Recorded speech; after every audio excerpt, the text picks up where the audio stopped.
Quiet Warrior Show, where we help top leaders find their pathway to incredible success and a lifetime of happiness. Here is your host, Tom Dutta, the Quiet Warrior.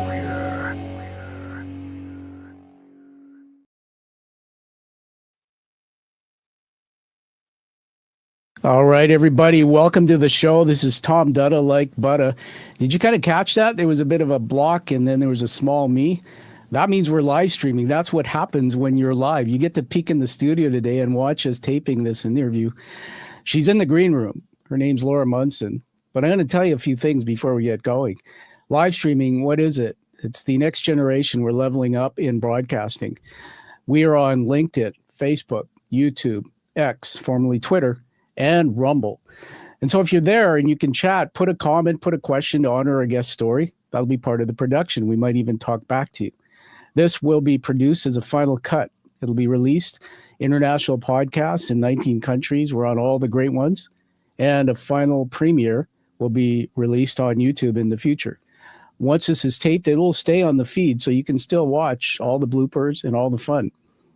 Well, I get a lot of interesting guests coming through the show. We're approaching, I believe we just passed 300 episodes, and I'm pretty excited about it. And so today, let me just read you some things off a paper I have here that, what if reclaiming your childhood wonder could heal your adult wounds?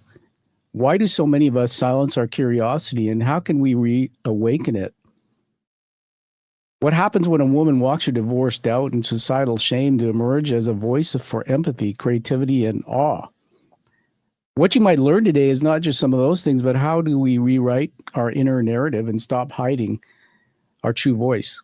Or something called the Wonder Timeline. Or how can writing be a vehicle for healing, connection, and transformation? Laura Munson and I connected by email. As I do, I ask all the guests, why do you want to be on the Quiet Warrior Show? Very rarely do I get a guest say, look how great I am, and they don't share their true self. Laura was amazing. She shared her true self. It opened up to me, and I'm going to read you the last piece of it. She says, hi again, Tom. Thanks for your thoughtful response and for knowing that indeed I am a highly sensitive person. As for the influences behind my relationship with my self-expression, I speak more about what's possible versus highlighting people, places, and institutions which were challenging in that regard. I shine a light on the many. It takes one person, events which shaped my life. I mentioned that I would get into trouble as a child for saying no, and then I would hide in my imagination in the woods, and later with a pen and notebook. People can fill in blanks. I list some of the challenges in the first chapter. She talks about her book. I hope that gives you a better sense, Tom, of the wonder wound. And then her last line is, let me know if you'd like more. And I went, oh yeah, I want more. Welcome to the Quiet Warrior Show. She is New York Times USA Today bestselling author of The Wild Why, and founder of the Haven Writing Retreats. She's being called a teaching spirit and has appeared everywhere from Good Morning America to the New York Times Modern Love. Now she's here to talk about everything and more. Welcome to the show, Laura. Oh, Tom, thanks for having me. And hello out there, people. It's great to have you here.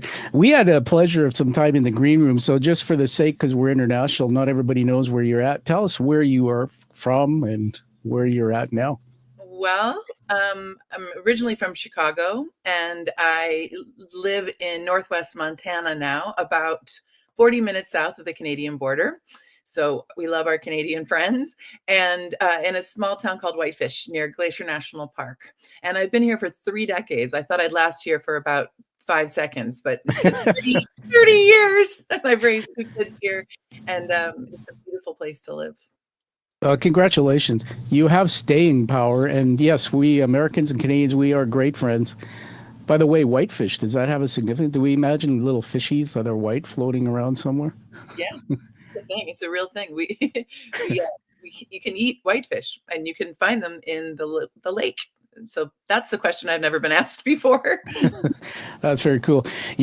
So this is all about storytelling. You were asking me, do you have questions? And everybody knows that, no, we go through Plato's Garden, which we'll do in a moment. But when you were talking, I had my brain went back to age 14. And I lived in a neighborhood. I had a couple of Swedish kids, Johan and Christina, young kids.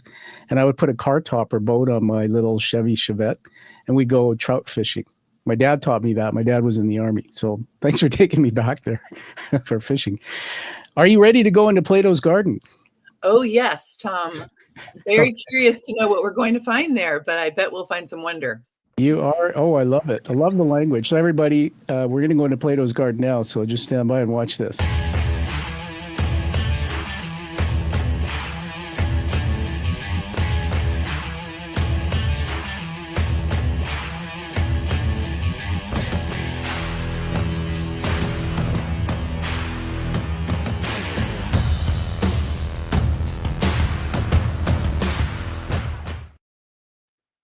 Okay. Welcome to Plato's Garden, Laura. Let me tell you a little bit about it and why we're doing this. That on the screen here, for those who are listening, you won't see this. On the video, you'll see it. So Plato's Garden Plato was an Athenian philosopher during the classical period in ancient Greece, founder of the Platonist school of thought and the Academy, the first institution of higher learning apparently in the Western world. And I've read some of his work. The influences of context, what we're going to do is we're going to just tell stories and talk to each other. But what this does is we're going to go into 3 areas. You won't even know it. I think you'll have so much fun. The first one is macro. No order here, by the way. So what was happening in the global world around Laura and all of the works that she does to influence that work. And 2, mezzo, what was happening in your sector. You know, in your case, you're a published author and you're a speaker and an influencer and much more. What was going on around that to influence your work? And then the one I like the most is micro, which is personal. What was happening in your personal life that may have influenced you? And let me just go back here to a wonderful picture and a pretty cool book that you have. So I'm going to take that off the screen. The last thing I want to say before we get going on that is when we hear the stories and connect the dots in all those 3 areas, we get a very deeper meaning. It's called critical thinking, and that is going to be awesome. So let's start off. I'm going to throw something out, and then we'll just riff on it. So, Laura, your journey as a seeker, writer, teacher has led you from Montana's woods to global stages. So we're going to begin with your wonder wound. You've called it the source of the scar. Give me a sense, or us, what was the moment when you realized wonder wasn't just a feeling, but a calling? Beautiful. Well, in fact, it's in my 4th grade journal and it begins the book. So I'm going to read it to you. Hold it up. Let's see the cover. What a beautiful book. Yay, we get an author reading. Go for it. Well, so it's called The Wild Why.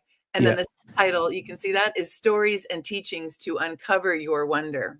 That's very cool. It's full of stories and teachings, not just it's like a hybrid between a memoir and a self-help book, but we'll talk about that. But you asked Wonder Wound and where I figured it out. I figured it out one night when I was having one of those 4 o'clock in the morning dark nights of the soul, and I couldn't sleep, and I started to really track the way my mind was controlling me and how my thoughts were completely sabotaging me. And I thought, this is so old. This is such habituated kind of inner terrorism, if you will. And I need to figure out where it started. And I went down to my office where I am right now, actually, all of my journals that go back to 4th grade. This is the first, this is in my 4th grade journal. How old are we when we're in 4th grade? 9 years old? That's how old this wound is. And it's a little pink patent leather journal, by the way. It's the shiny pink patent leather journal that says private over it with a little, the last thing I ever bought that was pink. Okay. I talk too much. I ask too many questions. I cry too easily. I laugh too loud. I'm too sensitive. I'm not sure what that means. And I feel bad about all of it. Laura Munson, 4th grade journal. Wow. I have to say that I'm in awe, first of all, that you've kept journals way back to 4th grade. That's a applause getter. In my executive coaching work, I do getting people to even journal is a challenge. So take us deeper into that. I'm going to look back at the wonder wound. As a child, some of the things I read, you're punished for your voice, your curiosity. And what was a lasting imprint? I mean, how did you reclaim that? Just take us through some of your thinking there. Well, so once I started to try to get my finger on the pulse of what is behind that wounding that leads to that self-sabotaging way of thinking, I realized that I mean, there it was right there, that I found the pen. And the pen and a piece of paper were available to me no matter what was going on in my life. Yeah. And so I didn't mean to become a writer. I simply wrote. Yeah. And I have said many times, writing is my practice, my prayer, my meditation, my way of life, and sometimes my way to life. Yeah. So I had never focused on writing nonfiction before, where I would star as the main character. I had really only studied fiction, which to me is distilled reality, like realer than real, but you Yeah. can make things up. You're not beholden to what actually happened. But I went through a marital crisis about, 15 years ago, and I wrote my way through it as the main character, never thinking that I would end up publishing that, never thinking that it would become a New York Times and international best-selling book that was published in 8 countries. So it catapulted me into this whole world of wellness. And I realized that there is some very important value to storytelling. And that's why this book is called The Wild Wise Stories and Teachings to Uncover Your Wonder, because in it, I invite myself and anybody out there who's interested in writing memoir or any kind of nonfiction. Yeah. I encourage and invite you to write past the fear of exposure, because that's how we connect with one another in my little corner here in Montana, with wherever you are out there. And Tom, I will give you the most impactful piece of, I guess it's called fan mail, that I got. You ready? I'm here. Okay. So this book, mind you, was about a woman going through marital crisis who was also a mother. So I heard from a woman who said, I am a blind woman from Tel Aviv, Israel. I have never been married, nor have I had children. But I heard about your book and I downloaded it this weekend and I listened to it. And it helped me get over the greatest loss of my life. And that was the death of my seeing eye dog to cancer. And that's when I realized the power of telling your story, admitting your inconvenient truths, being vulnerable. I used to say in high school, if you're not vulnerable, I don't want to be your friend. So that didn't be a lot of friends, but I value vulnerability before it was du jour. But it can, when you expose yourself, not to use your pen to splash acid or vilify, because that doesn't feel good for anybody. And, but when you get into your truth, when you get into your heart language, it translates. I mean, it can go across continents and over mountains and oceans and social groups and age and religion and faith bases, from one human heart to the next. And that kind of radical empathy is what wonder does for us. So we'll talk more about wonder, I'm sure, but that's kind of the genesis of how I ended up writing about myself. I love writing fiction. I've got novels that will be coming out in the next few years. But I understand, for the people out there who think, what I have to say isn't important, or I would be embarrassed, I shouldn't expose myself. I'm here to tell you that the number one thing that writers of nonfiction, creative nonfiction, get from their readers is, thank you for helping me know I'm not alone. Wow, it's amazing. It's good to know that you do different genres too. I'm going to go back to, just hold up that book again. We want to plug the beautiful cover. Tell us why the cover is designed that way. Anything about it you want to describe it? Yes. Well, the wonderful Julie Metz did the cover of this book. And Julie is a writer and published author and an incredibly talented designer. And she is the head of the art department for She Writes Press, who published my book. Simon & Schuster distributes it. So a lot of people are going to see this cover. And excuse me, I wanted it to capture some of the wonder in the book. And one of the places that was you mentioned that I found lots of hiding places as a child. Well, one of them was up in my treehouse. I had this treehouse, which was completely magical to me. It was really just some plywood, banged into a tree in my backyard. That's cool. I used to climb up to the skinniest branches I could and hold on.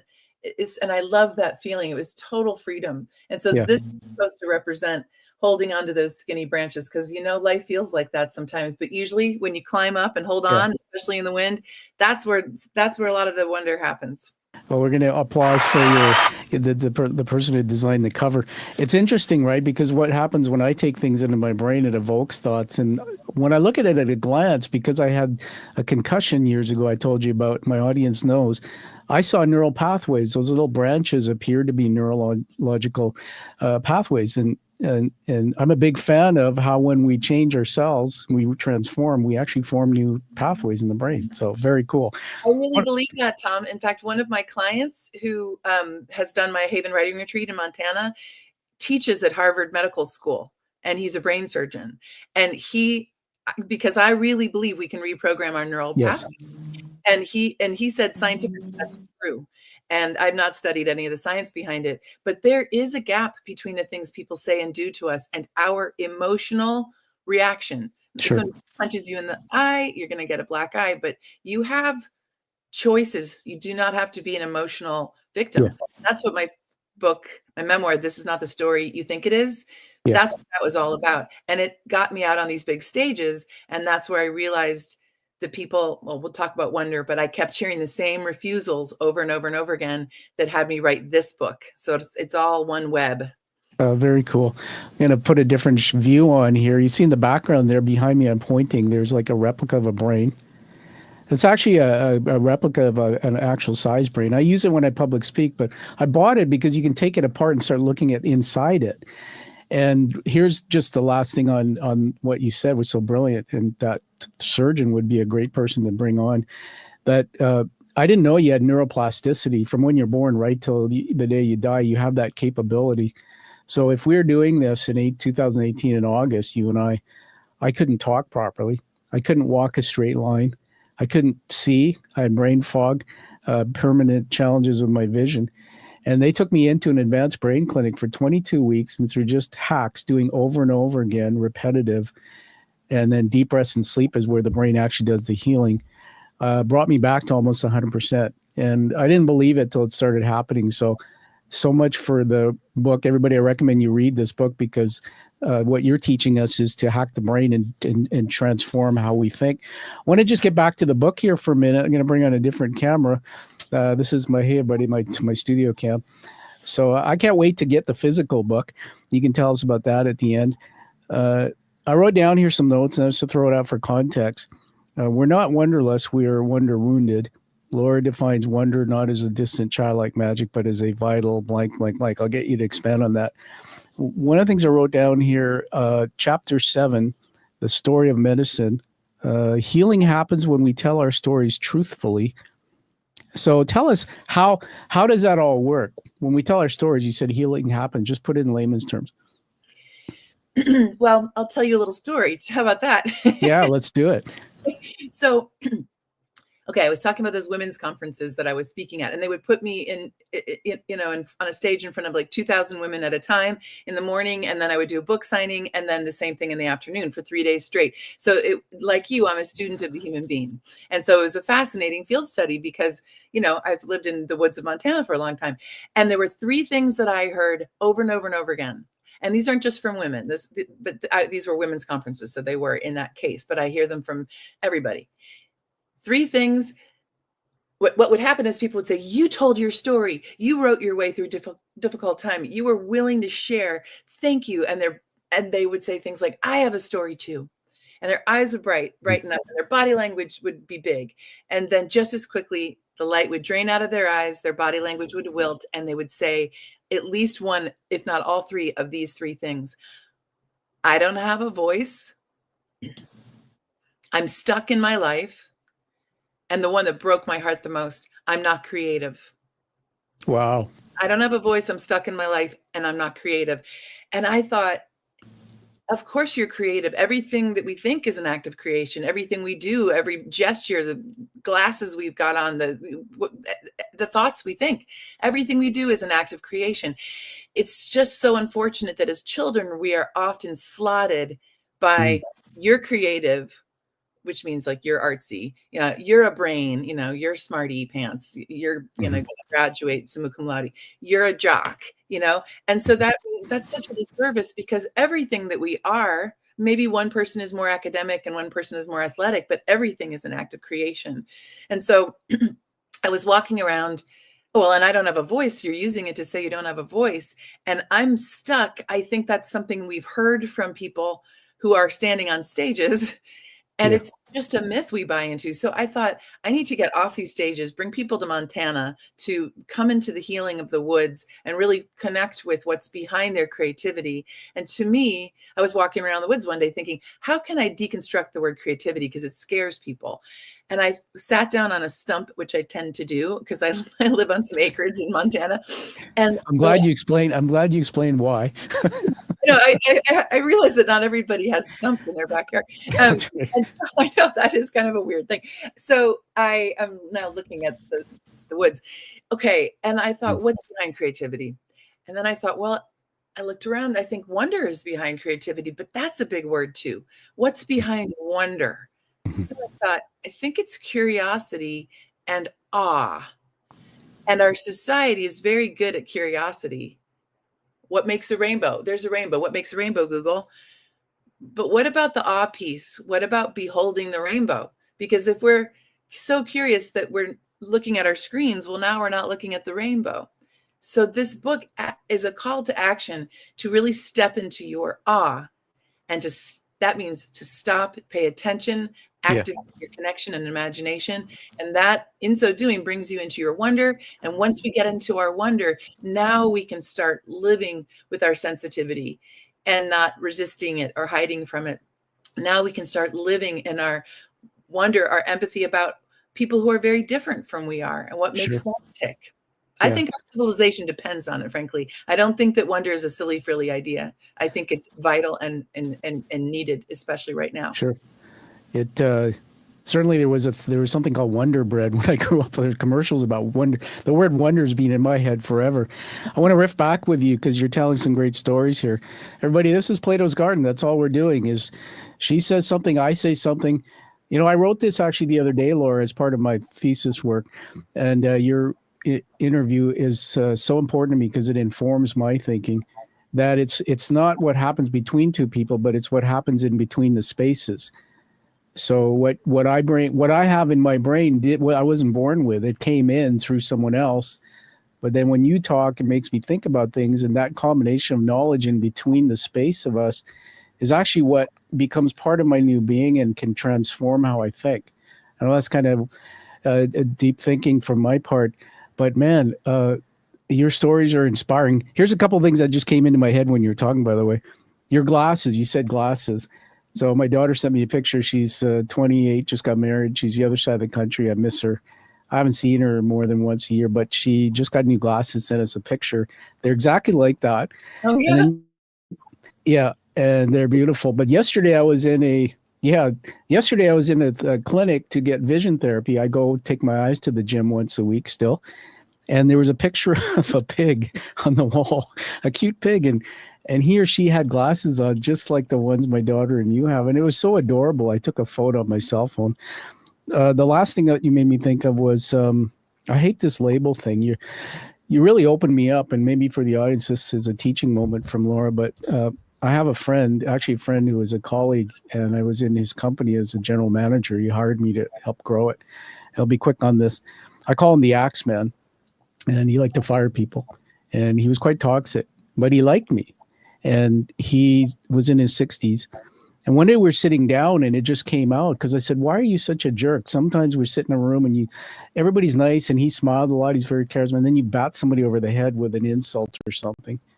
And as we talked, a story came out. He said, when I was a kid, I drew a picture and I gave it to my father, and my father threw it back at me and said, don't waste your time. And that was a hidden thought of his, that he was not good enough. And so he would tear people down. Guess what he does today? He still runs that company, but he escapes to an art studio and does painting, throws paint on canvas, and he's opened an art studio and designs socks with his paintings on it. And when you go to his office, you see the paintings everywhere. Just incredible. But you reminded me that the depths of these thoughts sometimes can take us off track. Yeah. I want to get you to talk about this. You say a lot about writing as a healing art. You teach others to write their truth. Wounds of revelation surface most often in your students, and what blocks them And then tell us about your safe havens, the writing retreats. What's that all about? I want to respond to something you said before I talk about this, because Sure. you speak my language almost to a T.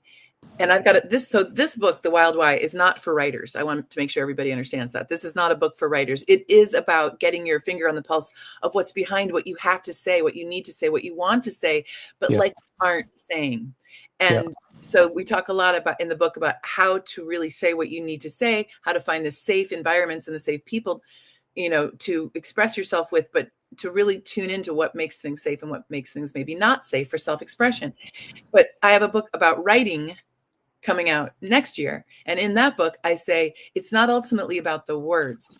It's about what's behind them, what's in between them, and what's left in their wake. What's behind them, what's in between them, and what's left in their wake, which, like you said, this is sort of a high concept. But if you think about it, what it really is energy. Yeah. And molecules like stuff to rub up against. Sure.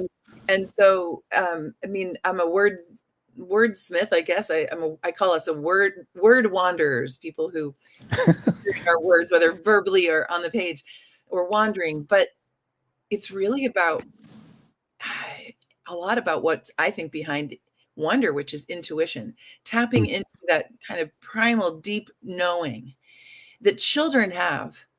Even if they're being abused, children at a very young age, they don't sit around thinking, I'm stuck, I'm not creative. They are wonder. They are living wonder. Yeah. And so, okay, I'll segue. So to that end, I started writing retreats because I got so sick of hearing people say, I don't have a voice. And I thought, whether or not people are writers, I know that the pen, the written word, is a tool that just about anybody can use if you're able-bodied, but if you're not able to put pen to paper, there are lots of other ways you can dictate. There are many ways that you can get your thoughts out there. And I ultimately believe that it is about connecting with yourself. Yeah. And writing is such a pure way to do that, because to me, it requires my honesty. I can tell if I'm in a swirling in a vortex of woe that's habituated thought patterns that don't serve me. The writing can remind me just by checking in, like, this doesn't feel good. But sometimes when it's in my mind, I can't track it the way I can when I see it on paper, because I get it out of my mind onto the page. Then I can look at it and figure out what to do with it. And so I thought, if I started to lead writing retreats, not necessarily for writers, it would truly meet people where they needed to be met in the field of self-expression, and maybe, early childhood wounding when it comes to self-expression, get them to the woods of Montana. That might shift things for people. And so that was in 2012. And I started this thing called the Haven Writing Retreat. Okay, before you go further, let me just set this up. I want to have some creativity with you. So give me 30 seconds. I'm going to say something, and then you take us. We'll set this up for you. So you're so good at describing. Take us into the world viscerally of that retreat. If we came to your retreat and stepped into it, but here, let me just set this up, and then you can just continue. So thank you. Just stand by. You're lying in a tent in Montana on the ground, looking at the stars. It's a beautiful night. And you're wondering, what would it be like to be in a Haven writing retreat? And then you step into the world of Laura. Now you're in the room. Laura, tell us what we see and feel. Tell us about it. Thank you for that, Tom. You have never lost your wonder. You have never lost your wonder. Thank you. So yes. Well, okay. So if you are at a Haven writing retreat, you are in Northwest Montana, you are safe, you are held by somebody who walks the walk as a writer and has for all of her adult life. And you are with strangers that you would probably never meet in your daily life, but you know each other in a certain way, because, like I was saying, Haven isn't just for writers, but there are many people who come who are writers and who do want to write their book, who finally do want to write a collection of personal essays or just one essay. And so these, like I said, these are word wanderers. And it's almost like that first night when we're in front of this big, beautiful stone fireplace with a roaring fire in this old barn with the original rafters that just like hold up the room. so that it feels like you're protected by like these big rafters are like standing sentry and this fire, the hearth. And it's almost like, where have you been all my life? And you, and you, and you. And and we don't talk about politics and religion and hot button subjects at Haven. We can write about anything we want, but we are talking about self-expression and what gets in the way of it and ideas. And that is such salve for the soul. Mm. In fact, people have called this book a workbook for the soul. And it grew out of Haven, which I would say is a living workbook of the soul. I've never said that before, but people learn so much about their craft at Haven. If you were to come, you'd have a 4-hour morning class, and it flies by because I'm solving in that morning class for those refusals I heard at those conferences. I don't have a voice. I'm not creative. That's just fear talking. And I call that voice the inner critter, because most people call it the inner critic or the inner judge. And I think we have to be playful with her. And why not look at her like she's a scared child, or whatever pronoun you want to use? That is a scared child that lives in you. And the older we get, the more she's had practice. And so without the awareness of her, we'll let her reign. And I've noticed that most of us wouldn't treat our worst enemies the way we treat ourselves in our own mind. So what if we got playful with her? What if we actually just acknowledge that she's scared and she's tired? It's exhausting being that mean all the time and scared. Yeah. And what if we just put her down for a nap? And so I created that morning class so that she would go down for a nap and stay there, which means that I'm guiding you through a series of very short writing exercises that are designed to help you go deeper and deeper into the stuff you care about, and the stuff you really want to say. And then it's out of scrutiny, it's out of judgment. There's no, I would have liked to have seen blah, blah, blah, but you do end up reading stuff. Sure. And being witnessed alone in that kind of safe environment, Tom, it shifts things for people. I've seen it happen over and over again with over 1,000 alums of this program. Yeah. Oh, wow. There's just so much. Now my brain's really riffing all over the place. Few things. Oh man, that one thing you said about, I played back in my mind about being harder on ourselves and others. I did a CBT, for those who don't know, cognitive behavioral therapy. It's just teaching your brain how to change your thoughts. Part of my mental health recovery from concussion. And they had us do an exercise, and it was so much that. And it was like, think about a time when somebody in your life is going through something really hard, and then write down what you would say to them, how you treat them. So it's like, okay, boom, done. Now think about a time when you were going something really hard and difficult. How would you treat yourself? And I wrote it down. Then I looked at it, holy crap.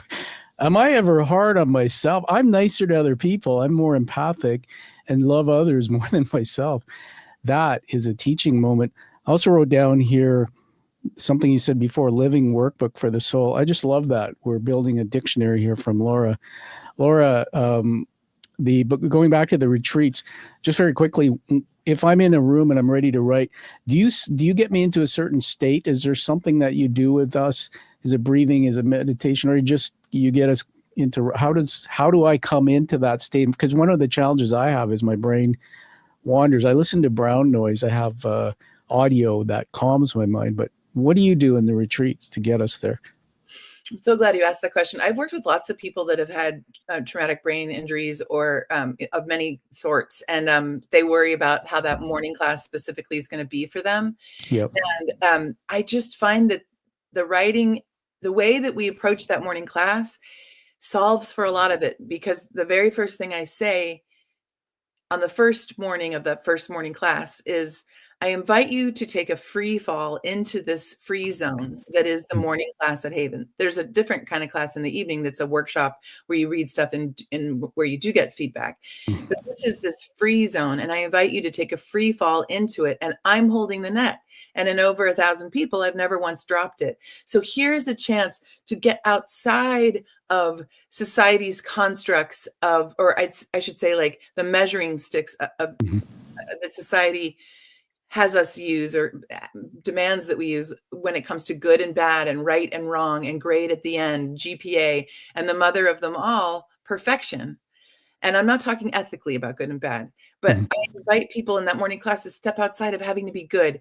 And I always say, you don't have to write good. You just have to write true.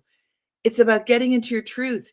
And like I said before, to me, fiction is realer than real. So we play with nonfiction, we play with fiction, we play with poetry, we play with all sorts of different genres to try to get into the essence of what it is that we have to say.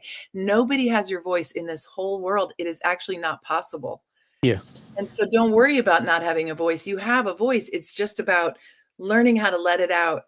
And this book is full of, at the end of each section, there's a section called Your Wild Why. So it's kind of like my wild why. I tell a story, then I break for some teaching moments, tell another story, break for some teaching moments, and then at the end, there's basically it's not a writing prompt. It's a prompt of some sort. Sometimes it's living in a certain way for a whole day or a whole week, or it's about planting a new seed in the way that you think. Some of it is with the pen in your hand.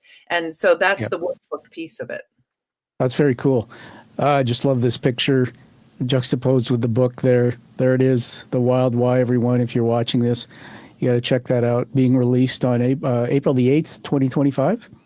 Correct? April the 8th, that's just in a few days. I'm going to be it is. in New York City for my book launch, and then I'm going to be hitting the road for 2 straight months, Tom. Congratulations. I know that journey, and it's impressive. It's, everyone, I have to say this in honor of you, Lord, too, that being an author, I remember when I published my first book, somebody said, an author is a job, it's work. And people don't know about our work. And here's a plug from me, everybody, to help Laura. Get the book, read it, but write a review on Goodreads, on Amazon, so that others can see it. And let me just go back to something you said here. Got excited about that inner critic. Does yours have a name? Did you name your inner critic? I did. In the first book, and this is not the story you think it is, I didn't have the awareness yet that the inner critter was just a scared child. I was just becoming aware of her, and I was working with a therapist at the time. And so I called her my evil twin sister, Sheila. And the book was a bestseller in Australia, and that's like their most common name. So I apologize, Australia. And I don't even know where I got that. But like at that time in my life, I had to kind of say to her, like, how dare you speak to me that way? Like, how dare you? And I was actually on a stage, however, and I developed a whole like speech around that concept, just like exiling the inner critter, which I called the inner critic then.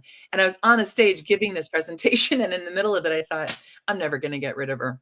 What am I telling these poor people? It's unattainable, at least personally. So I changed my whole tune. I threw away the script, and I just started riffing. And here's what sort of came out. Something like, if you had a child and that child was having a night haunt or some sort of night terror, so that they were not conscious, but they were physical, and they came into your room and they're thrashing around and saying all sorts of mean stuff to you and throwing things around, would you say, beat it, get out of here, kid? Probably not. Probably would say, sweetheart, you're having one of those bad dreams. Let's just walk you back to your room. I'll rub your back. I'll sit here on the edge of your bed and rub your back until you go back to sleep. That's how I treat the inner critter now, like a scared child or somebody that I love who's just really like runs mean when they are scared. And it's totally changed everything for me. Yeah. No, that's awesome. It reminds me of some of that thinking reminds me of a movie. I love Elton John and Rocket Man, the movie. And, it was one of those movies, and I'm in the sort of interested in film where they're, the typical storytelling. And by the way, you mentioned something about The Dark Night of the Soul. For those who know Joe Campbell's work, and I certainly know it's the narrative behind my show. Wow. If you know what that means, but with Rocket Man, the movie, did you see it at all? Yeah. Yeah. It's like in storytelling, you have protagonist, antagonist, enmity, then you have hope and love, and you go like this, right? That's what keeps you on the edge of your seat. He had highs and lows in that movie.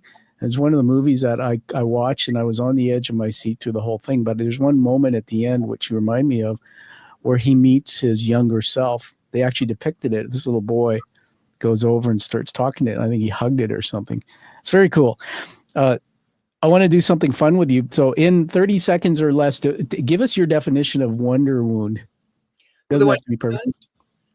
The wonder wound, to me, happens when somebody tells you that you're wrong somehow for the way you express yourself. And Wow. maybe it's a teacher, maybe it's a parent, maybe it's a friend on the playground. Just one person sometimes can Wow. be the cause of that wound, or it can be repeated for, many, many years over a period of time. But somewhere along the line, Yeah. we get punished usually on some level for our Yeah. self-expression. And this book tries to find some healing salve for that. Well, thank you so much for that. And, in the corporate sector of the business world where I was, at the height of my career, that's what I did, a CEO, building, growing companies. And I always used to meet people. And as I started learning more about psychology, a lot of business people I met who were driven, but they also had blind spots, were tough to deal with sometimes, said they had a chip on their shoulder, something that drove them. And what I've discovered about myself is some of the chips that drive me are they're those, the ruminating thought, you're not good enough. And sometimes on the outside, people will look at my persona and say, well, you are this level position in a company, and Tom, you married in 30 years, all this. How can you think that about yourself? And I discovered why. It's through the work that you're teaching. Let's have some fun. So we heard what you said. I'm going to share with you what AI said wonder wound means. Okay, so we're going to put that on the screen. I do a lot of research and have fun. And by the way, I embrace AI because it's a mathematical collaborative tool that just aggregates information. So I'm going to put it on the screen, and let's just take a look at there it is. And so I'm going to it's very tiny, so I'm going to look at it and read it off my other screen. Okay. A wonder wound is a poetic or metaphorical term, not a formal medical or psychological diagnosis, often used in storytelling, trauma, healing, or personal development contexts to describe a deep emotional, spiritual journey that, though painful, awakens something powerful and transformative within a person. And here it shows up in context: storytelling, memoirs, healing and therapy, et cetera, et cetera. So I just thought that was really incredible because it syncs so closely, exactly to what you said. But I want to surprise you because you inspired me so much that I did some writing, and I want you to critique it. So everyone, Laura, you got to get the book, read it, but you got to watch this interview and deeply understand. It inspired me to write something, and I thought maybe I can get you to critique it. So is it okay if I put it on the screen? Sure. Okay, so let's just do this. Okay, I titled it The Wonder Wound. I can send it to you too if as an artifact of the show. So here goes. I'm going to read it out. Okay, here it is. The wonderful wound, a reflection. I didn't ask for it. No one ever does. One moment I was charging ahead, CEO, speaker, leader, creator. The next, I was on the floor. Breath stolen, future uncertain, a fall, a brain injury, a full system reset. But here's the truth I discovered in the silence that followed: some wounds don't just break you, they reveal you. Mine wasn't just a trauma, it was a threshold. Behind the pain, there was something else waiting, a question.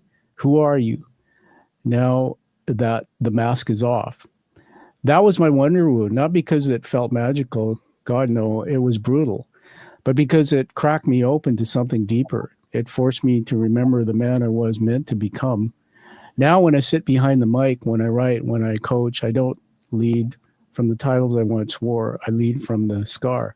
The scar doesn't define me, but it does remind me that even the deepest wound can become a doorway to wonder. Tell me what you think.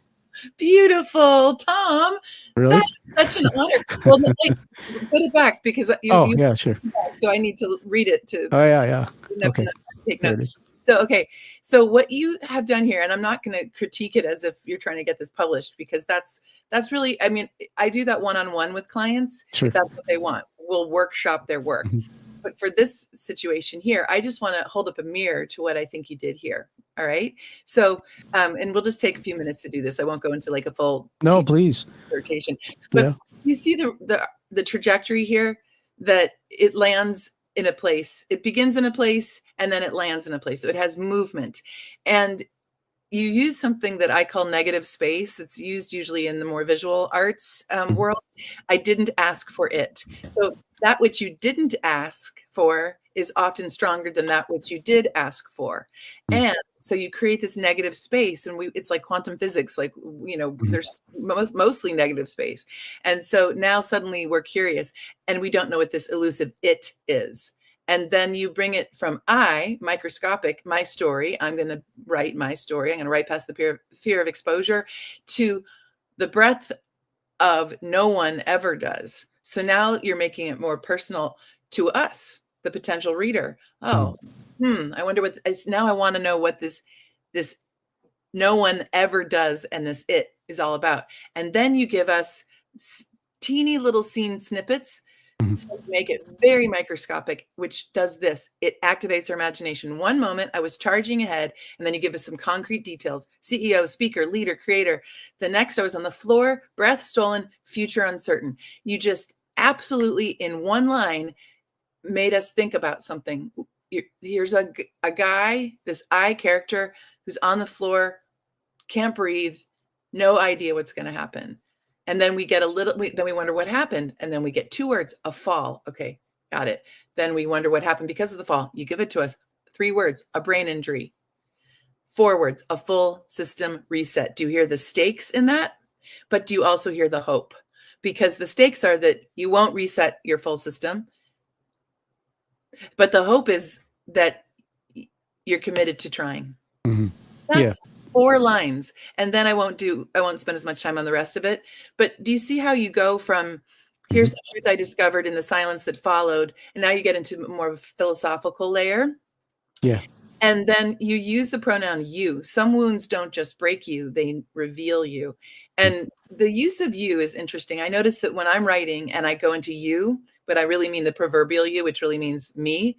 Yeah. Because I'm uncomfortable with the material. But it's also sometimes, which is fine, to distance yourself a little bit. Yeah.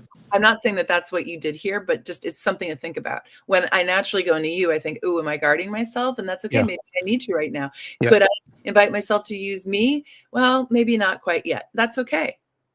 And then the other thing that you does is it engages the reader. Sure. So, because they think, oh, well, all right, now suddenly I'm in a conversation.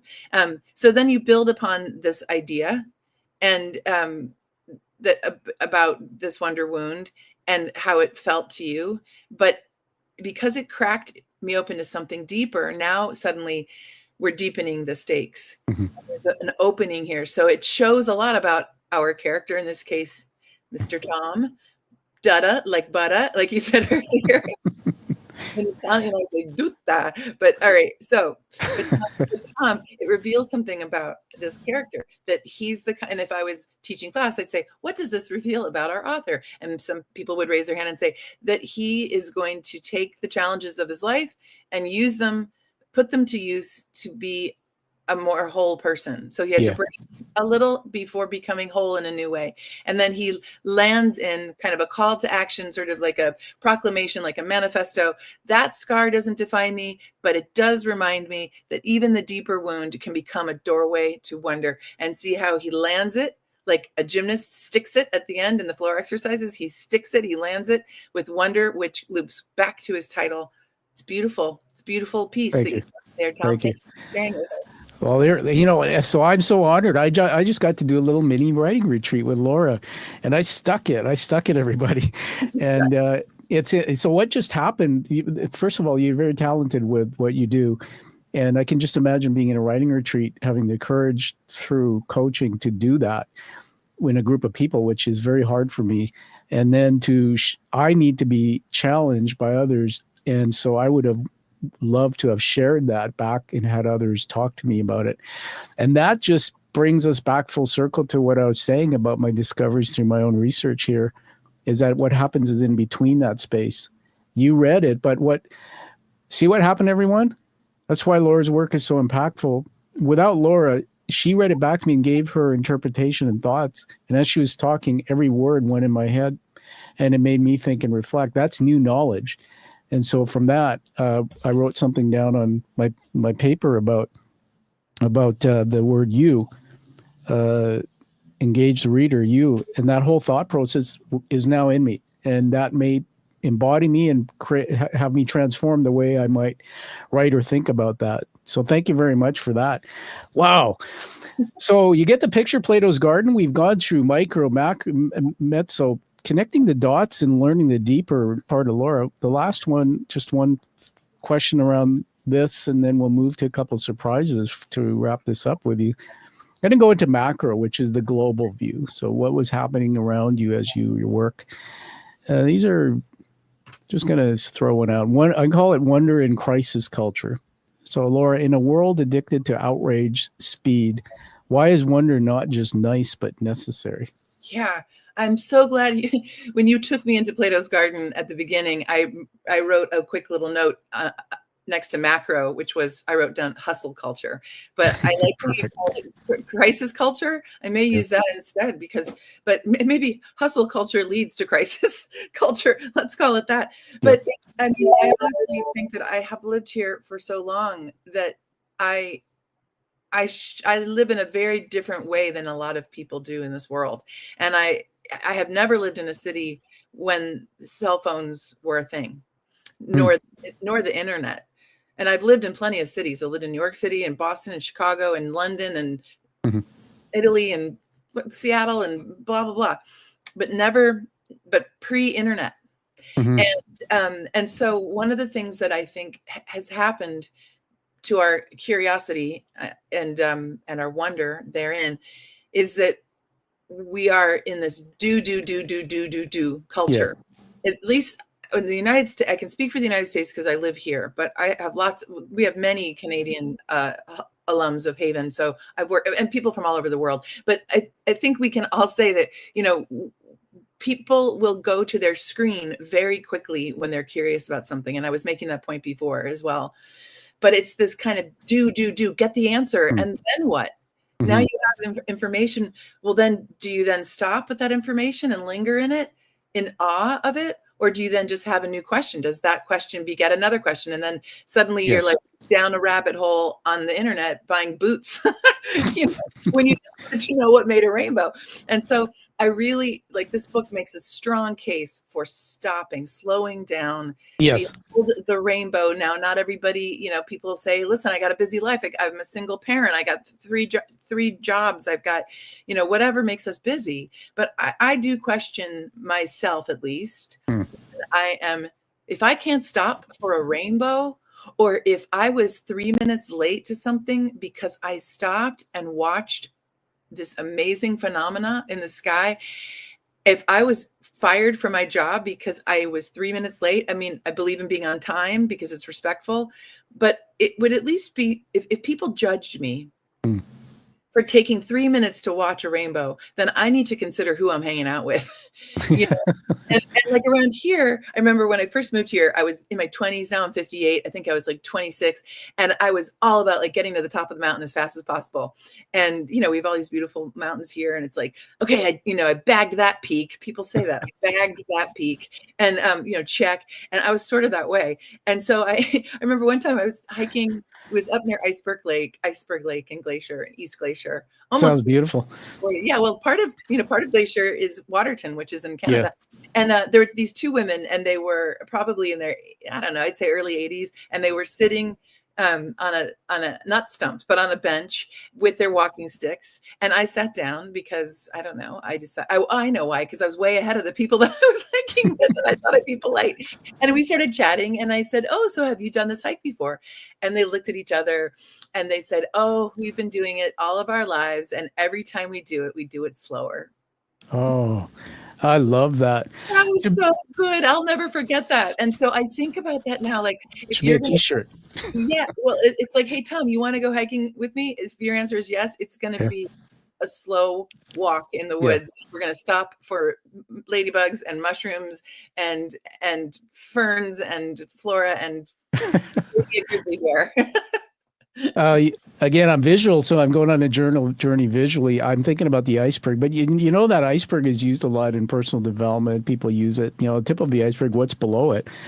But it almost like is like we're doing dialogical talk here, but it's like metaphorical that, okay, if we slow down, I'm just going to ramble because it's through the lens of neuroscience again, that from what I've learned, we have 60, 70, 80,000 thoughts like a day. And all our brain is like a thought machine. It's like thought. So even as we're talking now, you said something that's gone. You said something that's gone. And I read somewhere in the work on you don't wear a watch. You stop mid-walk to pick up shells. your pace and presence teaches us something. And then when I got into my recovery, they started teaching me to meditate, to sit quietly. And I started noticing something because they would put a cap on my head and measure my brain waves, that the brain waves when we're thought are going so fast, we can't stop to have a thought about the thought. Our brains aren't calm enough to find the other things that are important. And this all brings us back to the very teaching moment here from Laura, that pace is a big deal. Pace is absolutely a big deal. And I was a workaholic throughout my career, and I had to transform. So thank you for teaching us that. I have one more thing I want to ask you, and then I'm going to honor you with something here. And that is, my new segment is called the Book Unwritten Question. So are you ready? If there were no constraints, no publishers, no critics, what book would you write next to change the world? I know it's a big one. Well, if it's going to change the world and there are no critics, then it's a different world. But the what if is full of wonder, and I love it. I'm probably going to give a boring answer, but it's my truth. This is just what's coming out. Yeah. Okay, let's full screen you on that. Tell us the title. The Wild Why, because I have challenged myself to write past the fear of exposure, which is what I invite my clients to do. Yeah. And so, I mean, when I was little, part of that wound was that I would get in big trouble for asking questions. And I would ask questions that would be considered an insult to the adult world. And often they ended up in because I said so. And then I would refuse, and I would use the word no. And then I would get punished. Yeah. Pretty severely. Yeah. And so that's a piece of that wonder wound. It's interesting. And so you can bet that I'm scared about putting this book into the world because no one's really read it yet. Just my editor and some beta readers and the people that, reviewed it and blurbed it. Yeah. So you can bet I'm going across this country for 2 solid months. I'm going to see everybody I've ever met in my life. And but here's a little thing for those of you who want to write. It's a reiteration of what I said before, but I'll say it in a different way. If you're using your pen to truly wonder about something and to not even necessarily find an answer, but to live into the questions and love them and love the questions, as the poet Rainer Maria Rilke encouraged us to do. And if you're truly looking for the purity and the essence of what you have to say in any genre, then you can trust what comes out of your pen. And there will be people who don't get it, and there will be people who criticize it, and there'll be people who try to take you down because they're threatened by these thoughts. And so, as my native Native American friend says, your book holds medicine, and that medicine is no longer your medicine. It's the book's medicine. Your job is to be the administrator of the medicine. And that feels really good. So if I have somebody in the audience who raises their hand, and I'm going to be speaking in big places with people who really tries to counter me, I just have to remember that it's not an attack on me, even though these stories of my life, and I'm the main character in a lot of this book, that it's none of my business. I've done my best. And so I always try to write as if there are no critics. Yeah. And I do have a place of service. This book, I want this book to help people. Well, everyone, there you heard it. We're with Laura Munson, the author of the new book coming out April 8th that drops, The Wild Why. Maybe that is another chapter to be written about what is through the eyes of a fear, an author facing her fear, going on a tour for the first time with her book. What does that feel like? What is the experience? Put us in that journey, the hero's journey. Write a chapter about that. I'd love to read that. Wow. Well, on that note, we're going to honor you with a reveal of an international book review. Are you ready? Yes, I am. All right. I don't even have my sound effects board here. It's like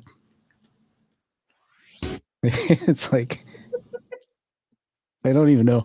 Okay, we'll pretend there's an applause going on here. So we're going to add it to the stage. I'm going to set this up. If you book review, it'll be posted on the 8th when I can do it, because the book's not open yet, on Amazon.ca.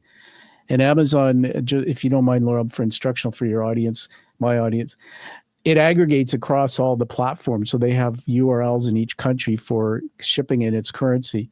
Once you get to a certain level of reviews, if you go to Laura's page to see her book, you'll see Canadian reviews too. They mix them in. What reviews do is get a buzz on the book and create an interest. So I wrote this, it'll be posted. And I'm also going to post another one. I've got two, but I won't take time with that one today, on goodreads.com. Those are two places. So I'm going to add it to the stage, just sit back and enjoy you as I read it. And pardon me, my vision's still a little bit challenged. So I'm giving it 5 stars. 5 stars. I'm lying on my back in that town in Wyoming. Look at the sky. I see 5 stars. Amazon.ca, Canadian International Review. Here we go. A brave invitation to reclaim what the world told you to hide. Review. All right, I'm going to lean in here. It's fuzzy. Laura Munson's The Wild Why is not your typical self-help memoir. It's a brave hybrid of personal storytelling and guided introspection that invites readers to pause, reflect, and reconnect with their long-buried sense of wonder. What stood out immediately was the format, part memoir, part workbook, part spiritual excavation. Each chapter flows with emotional truth and literary quality, followed by reflection, prompts that don't feel forced or preachy.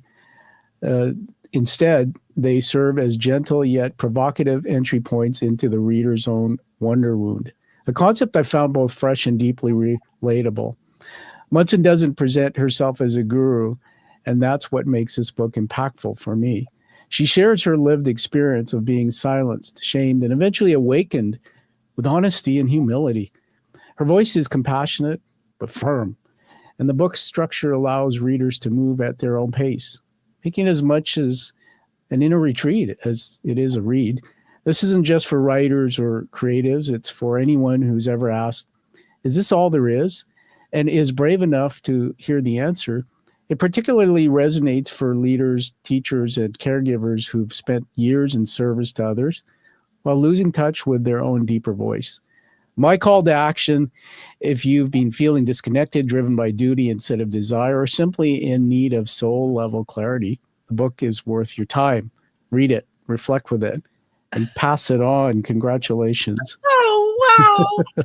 Oh, what a gift. I'm holding back tears. That is so Tears are okay. And here's the other one for Goodreads is a little shorter, so I won't read it, but you'll be getting this from me as a gift. I'll send the PDF, but take it off the screen. Such a gift. Wow. Because okay. thank you. That was heart language. And that's if I could have an ultimate review, it would be that. You got that book. Thank you. You're welcome. Great gift. Yeah. And I'm going to record it. So you do it. You need a signed copy at some point for my shelf in the back. I put up a little fireworks there for all that fun stuff because my applause board didn't work. All right, let's now go to the last part, which is one of my favorite pieces, is to honor you with an award. Did you know you were getting an award today? No, I didn't know I was going to do a critique, and I didn't know I was going to get such a beautiful review. You're a lot of fun, Tom. Okay, well, fun is good. I've always been told I'm too serious, I'm too sensitive, but I am fun. When you really take the mask off me, that's who I am. So have you heard of challenge coins? No.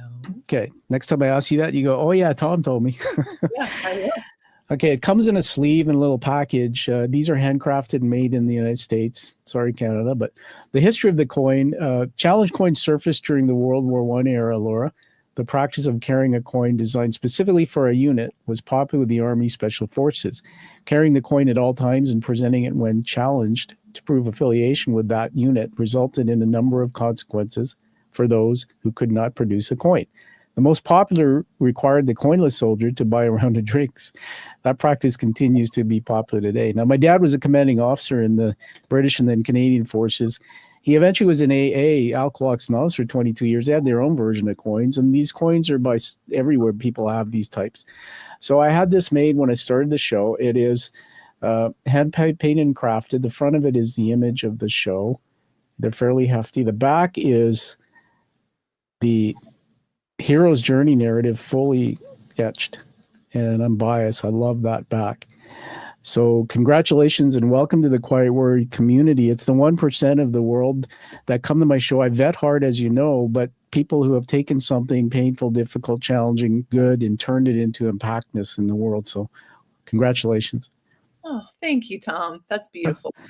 All right, now let's finish off with the last word goes to you. There's that beautiful picture and woman, and this time we'll take it off and get you to hold up the book and then tell everybody anything you want to say that you haven't said and where we can get a hold of your body of work. Well, I promise you that you have a voice. I promise you that you're creative. And I promise you that if you feel stuck, it's just think about it like low tide, and the tide will come in and there will be flow again. This book will help, and you can get it anywhere online where you like to buy books. I really believe in supporting your local indie bookstores wherever you are in the world. The Wild Why: Stories and Teachings to Uncover Your Wonder. All right, that's awesome. Hey, Laura, we'll have you back again anytime, and good luck with the book tour. And to all of our listeners and followers and watchers today, find that true purpose that you've seen with Laura's work. Find that passion of yours and live the life that you deserve and desire. And we'll see you all again. Lots going on the Quiet Warrior Show. Thank you, Laura. Thank you, Tom. You're welcome. Thank you for listening to the Quiet Warrior Show. Create is a motive-based leadership development firm. www.kreat.ca.